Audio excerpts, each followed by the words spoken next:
Hello viewers and welcome to radio Dwarka की पैसे की पाठशाला। पैसे की पाठशाला की हमारी ये म्यूचुअल फंड सीरीज में एक और इंटरेस्टिंग क्वेश्चन आज हम कवर करेंगे। और ये क्वेश्चन हमेशा इन्वेस्टर्स के दिमाग में तब आता है जब मार्केट फ्लक्चुएट कर रही है या फिर आई वुड से एक डाउनवर्ड ट्रेंड दिखा रही है, या हम सिंपल भाषा में बोले जब मार्केट गिरने लगती है तो हम सबके दिमाग में एक टेंशन आ जाती है कि क्या हम अपनी जो SIP है यानी कि सिस्टमैटिक इन्वेस्टमेंट प्लान की इंस्टॉलमेंट है उन्हें रोकें या नहीं रोकें। ये क्वेश्चन हमारे दिमाग में आता क्यों है? हम ये सोचते हैं कि मार्केट गिर रही है तो हमारा रिटर्न नहीं आएगा, तो इसलिए क्या ये राइट टाइम है अपना पैसा डालने के लिए भी? आई थिंक हमें सबसे पहले ये चीज समझनी चाहिए कि एज एन इन्वेस्टर मैंने एक SIP किस लिए करी थी, मेरा इन्वेस्टमेंट का क्या गोल था, क्या ड्यूरेशन थी।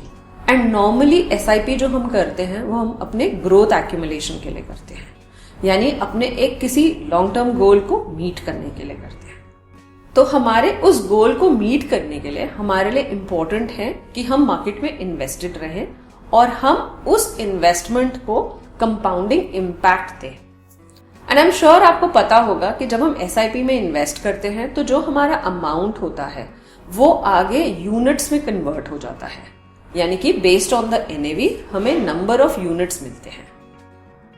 तो अगर मैं ये कैलकुलेशन करूं कि अगर जब मार्केट हाई होगा तो आपकी NAV भी हाई होगी और इसीलिए जो नंबर ऑफ यूनिट्स आपकी SIP में इन्वेस्ट होंगी एवरी मंथ वो उसी हायर NAV से डिवाइड होंगी, वर्सेस जब थोड़ा सा मार्केट डाउन होगा और आपकी इन्वेस्टमेंट जाएगी तो आपको हायर यूनिट्स मिलेंगे, यानी कि आपकी investment will get more units in a falling market और a downward market, which will help in growth, which will help in better accumulation of your investment.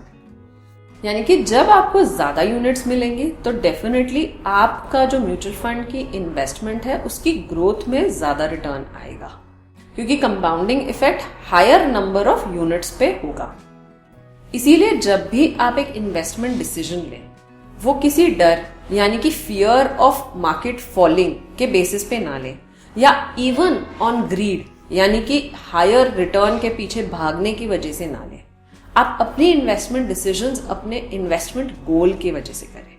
And जब आप इस वजह से अपनी डिसीजन लेंगे तो हमेशा एक राइट डिसीजन लेंगे। आई एम श्योर ये आंसर ने आपके क्वेरी को या आपके कंफ्यूजन को डेफिनेटली क्लियर किया होगा कि आप अपनी SIP को कंटिन्यू करें या ना करें।